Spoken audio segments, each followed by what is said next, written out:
આજે મહાશિવરાત્રિનો પરમ દિવસ. આજના દિવસે આપણે શિવજીનું વૈદિક પૂજન વિધિ, ષોડશોપચાર પૂજન વિધિ આપણે સંપન્ન કર્યો છે. હવે આજના પ્રસંગે આપણે ટોરોન્ટો મંદિરના કોઠારી સંત પૂજ્ય ગુણસાગર સ્વામીને વિનંતી કરીએ કે આજના પરમ પવિત્ર દિવસે આપણને મહાશિવરાત્રિ મહિમા મર્મ એ વિષયક આપણને સુંદર કથા વાર્તાનો લાભ આપે. પૂજ્ય ગુણસાગર સ્વામી.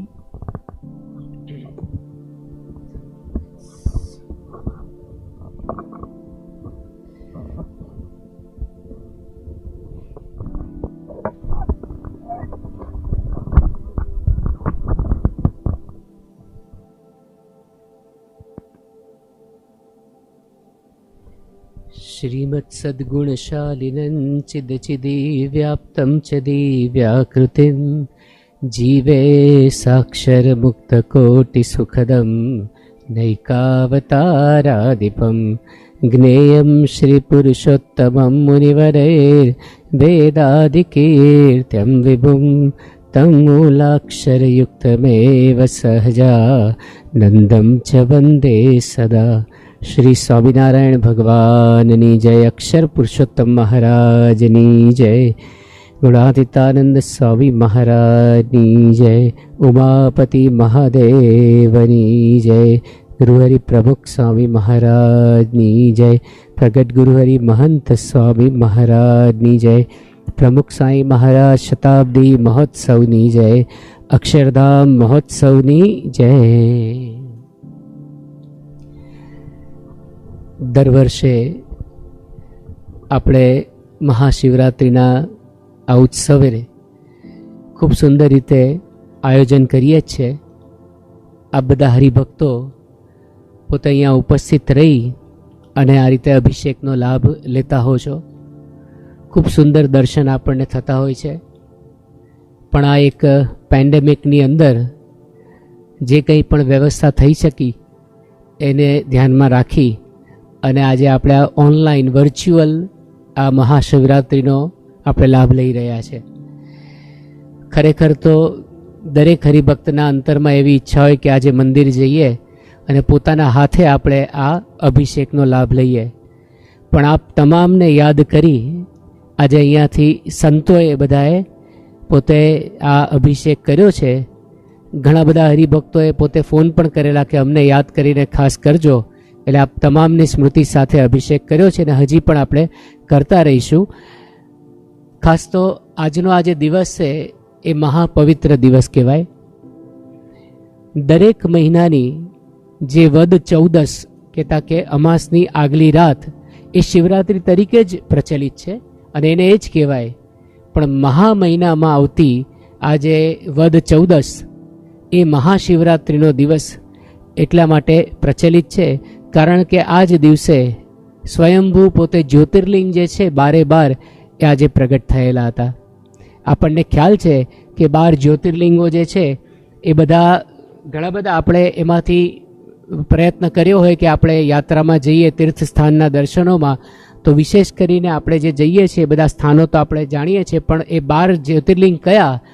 તો સોમનાથની અંદર જે છે મંદિર એક એનું જ્યોતિર્લિંગ કહેવાય પ્રથમ. પછી મલ્લિકાર્જુન શ્રી શૈલમ જે આંધ્રપ્રદેશમાં જે છે ત્યાંનું. ત્યાર પછી જે છે મહાકાલેશ્વર એ ઉજ્જૈનની અંદર છે મધ્યપ્રદેશમાં. ત્યાર પછી ખંડવા એ પણ મધ્યપ્રદેશની અંદર છે. એમાં ઓમકારેશ્વર કરીને એ સ્થાન પ્રચલિત છે. ત્યાર પછી વૈદ્યનાથ ધામ જે દેવગઢની અંદર છે ઝારખંડમાં. બિહાર હતું પહેલાં પણ પછી ઝારખંડમાં એ ગયું. નાગેશ્વર જે દ્વારકાની અંદર જે છે. ત્યારબાદ જે 7મું જે છે એ કેદારેશ્વર એટલે કેદારનાથ સૌથી ઉપર નોર્થમાં એકદમ. અને એની સાથે પછી ત્રંબકેશ્વર નાસિકમાં એ પણ આ જ્યોતિર્લિંગમાંનું એક જ્યોતિર્લિંગ છે. રામેશ્વર જે સાઉથમાં જે છે એ તામિલનાડુમાં. ભીમશંકર જે પૂનાની અંદર રહેલું છે. વિશ્વેશ્વર એટલે કાશી વિશ્વનાથ જે બનારસની અંદર છે કાશીમાં.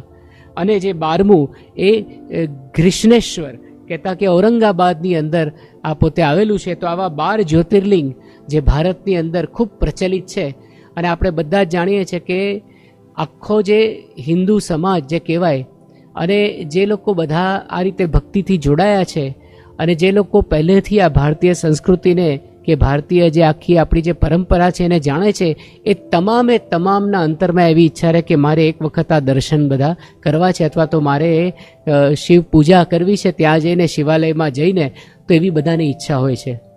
આટલો બધો મહિમા જે શિવજીનો છે એની પાછળ કારણ શું છે? અને શિવ પુરાણની અંદર પણ ઘણી બધી વાતો આવેલી છે. પૂજ્ય વિવેક સાગર સ્વામીએ ખૂબ સુંદર આપણું જે પુસ્તક તૈયાર કર્યું છે, આપણા પર્વોત્સવો, એમાં શિવરાત્રિના મહિમાની અંદર એમણે ખૂબ સુંદર રીતે વાતો કરી છે. એમાં એમની અંદર લખ્યું છે એમણે કે શિવજીનું જે સ્વરૂપ જે છે, જે શિવ પુરાણની અંદર વર્ણવ્યું છે, એવું છે કે સૌમ્ય છે પણ સાથે ભયંકર પણ છે. કહેતા કે જ્યારે રૌદ્ર સ્વરૂપ ધારણ કરે ત્યારે એ વિશેષ કરીને એનો પરિચય આપણને ખબર પડે. આમ તો શિવજી જે ત્રણ જે દેવતા કહેવાય છે મુખ્ય, કે બ્રહ્મા, વિષ્ણુ અને મહેશ, એક જે છે એ પોતે સર્જનહાર છે બ્રહ્માજી, હા, પછી પાલનહારા છે બીજા જે વિષ્ણુ ભગવાન, અને મહેશજી જે છે એ તારણહારા છે, ડિસ્ટ્રોયર કહેવાય છે. પણ શું ડિસ્ટ્રોય કરે છે? તો આમ તો સ્વભાવો કે આપણા દુર્ગુણો જે છે એનો નાશ કરનારા, એવી રીતે પણ જ્યારે પોતે એવી કોઈ પરિસ્થિતિ આવી છે ત્યારે પોતાનું એ રૌદ્ર સ્વરૂપ ધારણ કરી અને એકદમ જ પોતે એ રીતે એમને સ્વરૂપનું ઓળખાણ પણ આપી છે બધાને. તો એવા પછી બીજી એમની વાત લખી છે કે અંગ ઉપર ભભૂત લગાવનાર, ગંગાને જટામાં ધારણ કરનાર, ત્રિશુલ, ડમરું અને વ્યાઘ્ર ચર્મ જે આપણે જે એનું જે ચામડું હોય, જે આપણે ચર્મ કહેવાય જે વાઘનું, એ પોતે ગ્રહણ કરનાર, નંદીશ્વર નામે જે વૃષભ એ એમનું વાહન છે એવા, અને કૈલાસ વિહારી અને પાર્વતી પતિ એવા ભોળાનાથ, એ આ શંકર ભગવાનની ઓળખ એ રીતે આની અંદર લખેલી છે, શિવ પુરાણમાં વર્ણવ્યું છે. એમનું સ્થાન કયું? તો હિમાલયની અંદર મુંજવત નામનો જે શિખર અને કૈલાસ પર્વત, એ એમનું તપસ્યાનું સ્થાન એમને દર્શાવાયું છે. અને એમનું નિવાસ સ્થાન, આદ્ય નિવાસ સ્થાન કયું? તો મેરુ પર્વત એ કહેવાયો છે. એમના પત્ની જે સતી પાર્વતીજી અને એમના પુત્ર કાર્તિકેય અને ગણપતિજી, એમનો પણ મહિમા ખૂબ જ આપણે પ્રચલિત છે. ભારતભરની અંદર કાર્તિકેયના મંદિરો જે છે એ સાઉથ ઇન્ડિયાની અંદર ઘણા બધા છે, અને ગણપતિના તો દરેક જગ્યાએ એમના સ્થાન છે. કારણ કે કોઈ પણ મંગલ આરંભ કરવો હોય તો ગણપતિજીને પહેલાં આપણે પૂજવા પડે, અને ત્યાર પછી જ બધી વિધિ થતી હોય છે. તો આવું આખું જે કુટુંબની અંદર પણ પાર્વતીજી, શિવજી અને પછી ગણપતિજી અને કાર્તિકેયજી, આ બધાની પણ એવી વાતો છે. જે શિવજી પોતે જ્યાં પર્વતોની અંદર રહ્યા છે, તો એમની સાથે એમના સેવક રૂપે કોણ કોણ રહ્યું છે? તો કહે છે કે દેવો, ગાંધર્વો, અપ્સરાઓ, દેવર્ષિ, યાતુધાન, રાક્ષસો, કુબેર તથા ભૂત પ્રેતાદિક એ ગણો એ તેમના સેવક રૂપે મુંજવત પર્વતની ઉપર રહ્યા છે, અને એ રુદ્રગણ તરીકે પણ એ પોતે ઓળખાય છે. તો આવી વિશેષ જે વાત જે છે એ ભગવાન શંકર ભગવાનની વિશેષ વાત છે. બીજું એવું કહેવાય છે કે ભગવાન શંકર જે છે એ પોતે તમામ જે વિદ્યાઓ આપણે શીખીએ અને તમામ કળાઓ એના આચાર્ય છે પોતે.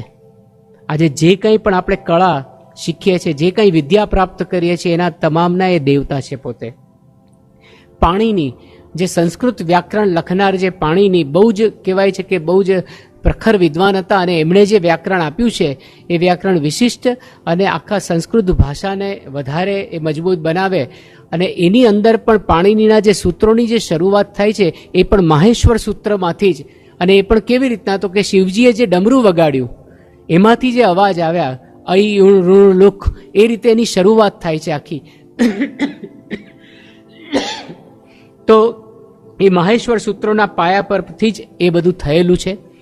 સાથે સાથે તાંડવ અને લાસ્ય નૃત્ય જે છે એનું પણ એ આ જે શિવજી છે એના જ પોતે પુરાણ પુરુષ છે.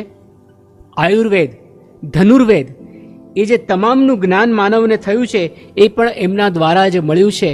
તો આવો શિવજીનો મહિમા આપણે વિશેષ કરીને જાણીએ જ છે, પણ વિશેષ આજના દિવસે આપણે મહિમાને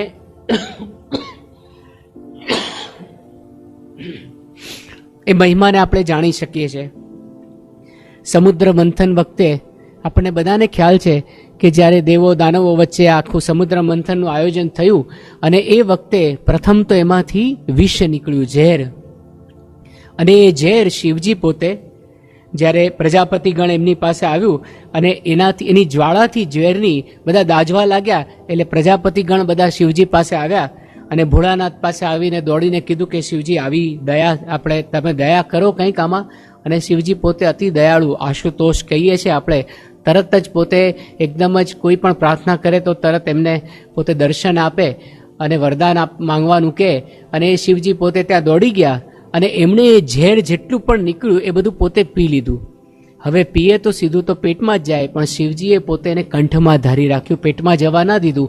અને કંઠ એના લઈને એકદમ ભૂરો રંગનો થઈ ગયો, કહેતા કે નીલ થયો, એટલે નીલકંઠ ત્યારથી એમનું નામ પડ્યું છે. આમાંથી ઘણા બધા લોકો આવી વાતોથી, એનાથી ઘણા બધા સારભૂત વાતો પણ આપણને શીખવાડે છે કે શિવજી જે છે એમણે ઝેર પોતે પચાવી લીધું અને શાંતિ પોતે એની વચ્ચે લાવી દીધી. કહેતા કે બધા દાજતા હતા એમાંથી એમને શાંત કર્યા. એમ આપણે પણ પોતે શિવજી જેવા થવાનું છે. કહેતા કે સહન શક્તિ એવી કેળવવાની છે આપણે પણ, કે જેનાથી આપણે પણ આવું જે કંઈ વિષ જે ઘોળાયું હોય કુટુંબની અંદર પણ, ઘણા બધાના કુટુંબમાં કોઈ એક વ્યક્તિ એવા હોય જે શિવજી જેવું જ એમનું વ્યક્તિત્વ હોય. કહેતા કે કુટુંબમાં જે કંઈ પણ નાના મોટા ખટરાક થાય તો એને પોતે સહન કરી લે, પોતે પચાવી લે, પણ એને બીજાને જરાય સ્પર્શવા ન દે. તો એનાથી આપણે શીખી શકીએ કે શિવજીના આ એક જ ક્રિયાથી કેટલું બધું મોટું કાર્ય થયું. અને ત્યાર પછી શિવજી પોતે ઝેર તો પોતે કંઠમાં લઈ લીધું અને ઝેરની ગરમીને કારણે સમુદ્ર મંથનમાંથી નીકળેલો જે ચંદ્ર હતો, એ ચંદ્ર શિવજીના મસ્તકે મૂકવામાં આવ્યો કે એનાથી શીતળતા પ્રસરે અને એની શીતળતા પ્રસરતી રહે. તેથી એ વખતથી ચંદ્રશેખર એવું પણ નામ શિવજીનું પ્રચલિત થયું.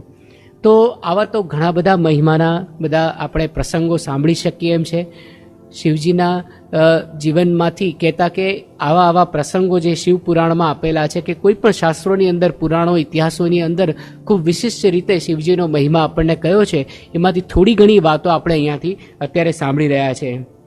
અને એમાંની જે વાતો જે છે એ પ્રાચીન કાળથી એમની ઉપાસના થતી આવી છે.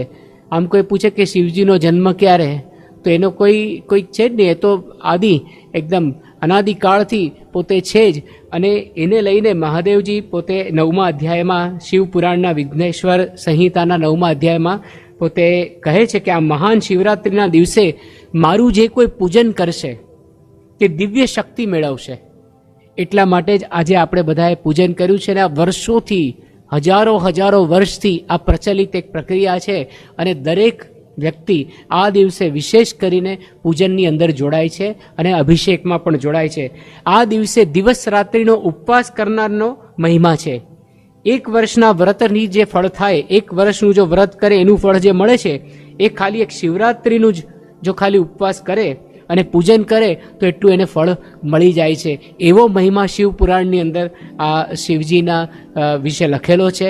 તો આજે આપણે જાણીએ છીએ કે ભગવાન સ્વામિનારાયણે પોતે આજ્ઞા આપી છે આપણને કે 5 દેવ પૂજ્યપણે કરીને માનવા. એમાં શિવજીથી શરૂઆત થાય છે. તો વિશેષ કરીને ભગવાન સ્વામિનારાયણે પણ આ વાતને ખૂબ જ પોતે દ્રઢાવી છે અને એનું પાલન પણ કરાવડાવ્યું છે. આજે જોઈએ કે સ્વામિનારાયણ સંપ્રદાય અને મહાદેવજી સાથેનો જે સંબંધ એ વિશેષ કરીને મળે છે આપણને.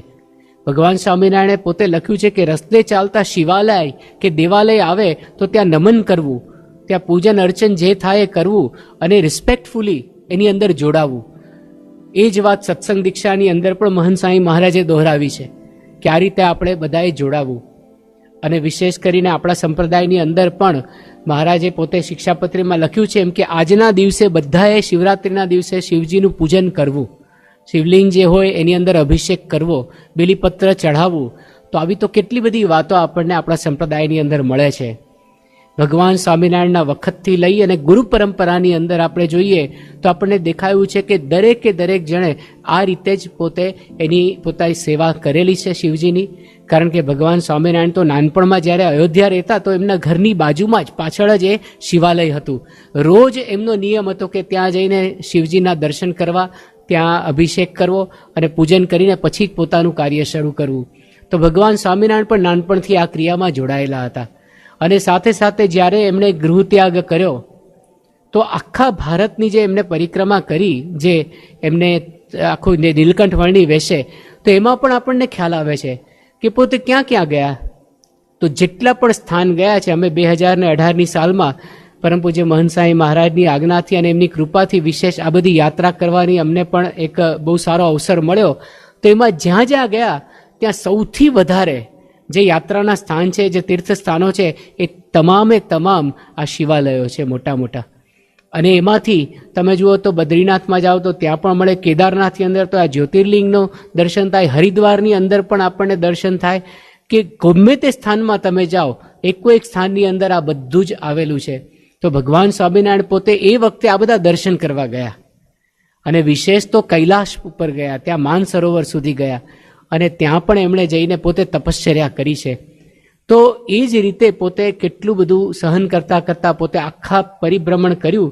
જ્યારે આખા ભારતનું, તો એ રામેશ્વર પણ ગયા. એ ત્યાં વિશેષ કરીને આપણે રામેશ્વરની એની ઉપરની બાજુ જે આંધ્રપ્રદેશની અંદર જે છે ત્યાં પણ આવેલા. અને એના પછી નીચે આવ્યા સાઉથમાં કન્યાકુમારી, ત્યાંથી ઉપર આવ્યા ત્યારે નાસિક પણ ગયા ભગવાન સ્વામિનારાયણ. અને જ્યાં જ્યાં એવા સ્થાન મળ્યા, જેટલા પણ શિવાલયના એમને દર્શન થયા, એ તમામમાં એમણે પોતે ભક્તિ પોતે એમની કરી છે. અને એ જ રીતે ભગવાન સ્વામિનારાયણે પોતે આપણને એક આદર્શ ભક્તિનું રૂપ દેખાડ્યું અને આપણને કીધું કે આપણે પણ આ રીતે વર્તવાનું છે. અને સાથે સાથે એમના પછી જોઈએ તો ગુણાતીતાનંદ સ્વામી પણ પોતે જે જુનાગઢ મંદિરમાં રહ્યા તો 40 વર્ષ સુધી 4 દાયકા એમણે સિદ્ધેશ્વર મહારાજ કહેતા કે એ શિવજીની મૂર્તિ ત્યાં સિદ્ધેશ્વરના નામે પધરાવી અને એ પોતે એમની પણ પૂજા અર્ચન બધી વિધિ કરી છે. તો છેલ્લા શ્વાસ સુધી એ ગુણાતીતાનંદ સ્વામીએ ત્યાં સેવા કરી છે. અને ત્યાર પછીની ગુરુ પરંપરામાં જોઈએ તો બધી જ જગ્યાએ જેટલા પણ મંદિર શાસ્ત્રીજી મહારાજે બાંધ્યા એ તમામની અંદર આપણે બધા સ્થાનો જોયા છે કે અત્યારે ત્યાં શિવજીનું સ્થાન છે, યા તો પછી આવી રીતના શિવલિંગ પણ આપણે પધરાવ્યા છે. અને એની સેવા માટે ખાસ કરીને ખૂબ જ સારી રીતના એના આયોજન કરવામાં આવ્યા છે. તો કોઈ પણ મંદિરે અત્યારે જઈએ આપણે તો તમામે તમામ મંદિરની અંદર અને શિખરબદ્ધ મંદિરની અંદર તો ખાસ આપણે આ પૂજા અને સેવા બધી થાય છે. એની સાથે પ્રમુખ સાંઈ મહારાજે તો વિશેષમાં પરદેશની અંદર મંદિરો કર્યા બધા. તો આ પરદેશમાં જે પહેલું મંદિર થયું લંડનની અંદર, ત્યાં પણ ખૂબ સુંદર રીતે મૂર્તિ પધરાવી છે. અને વિશેષ ત્યાં તો પાછા વાઘા પણ ધરાવે, એટલે કે શણગાર પણ કરે વિશેષ એવી મૂર્તિઓ છે. અને ત્યાં બાપાએ પોતે ખૂબ સારી રીતે એ લોકોને આજ્ઞા પણ કરી. જ્યારે શ્રાવણ માસ ચાલતો હતો અને એ વખતે બાપાને કંઈક વાતમાં પૂછવામાં આવ્યું અને બાપા કે શ્રાવણ માસ છે, તમે શું કરો છો, ત્યાં પૂજન વિધિ કરો છો? તો કે સ્વામી કરીએ છે ને. તો કે બિલીપત્ર હોય છે? તો કે ના સ્વામી, અહીંયા ક્યાં મળે? સ્વામી કે ના, ગમે તેમ કરીને આયોજન કરો, ઇન્ડિયાથી બિલીપત્ર મંગાવો, પણ આખો મહિનો એ જે રીતે એની પૂજા થવી જોઈએ એ રીતે કરવાની આપણે. તો જો આ કેટલી અદ્ભુત વાત છે કે આ સત્પુરુષોના જીવનની અંદર પણ આટલો બધો મહિમા આપણને જોવા મળ્યો છે. મહંત સાંઈ મહારાજ પણ પોતે તમે જુઓ તો ગમે ત્યારે પણ એમને પોતાને એવો અવસર મળ્યો છે તો એમણે એ અવસર મૂક્યો નથી. 1998માં હાંફેશ્વર મહાદેવ કે જે પોતે આ બધું નર્મદાનું જે ચાલતું હતું કામકાજ, તો એ વખતે એ ડુબાણના જે બધા એરિયાઝ હતા એમાં આવતું હતું. એટલે એ મંદિરને કેવી રીતના એનું સાચવવું, શું કરવું, પણ પ્રમુખ સાંઈ મહારાજ પોતે કમિટી સાથે ત્યાં ભળ્યા અને ખૂબ સારું માર્ગદર્શન આપી. સ્વામીએ પોતે બધું કરાવડાવ્યું અને એક નવું આખું શિવજીનું એ મંદિર ઊભું કરાવડાવ્યું સ્વામીએ. અને પછી બાપાએ મહંત સ્વામીને આજ્ઞા કરી કે તમે જાઓ, કારણ કે સ્વામી તો પોતે બાયપાસ સર્જરી થઈ બાપાની 98 માઇલે જઈ ના શક્યા.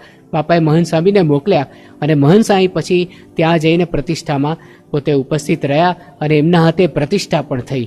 તો આવી ગુરુ પરંપરાની અંદર પણ આપણને રીત દેખાય છે. એક વિશેષ પ્રસંગ તો બહુ જ ઉડીને આંખે વળગે એવો છે કે જ્યારે 2002ની સાલમાં 12મી તારીખ હતી, માર્ચનો મહિનો હતો અને શિવરાત્રિનો દિવસ.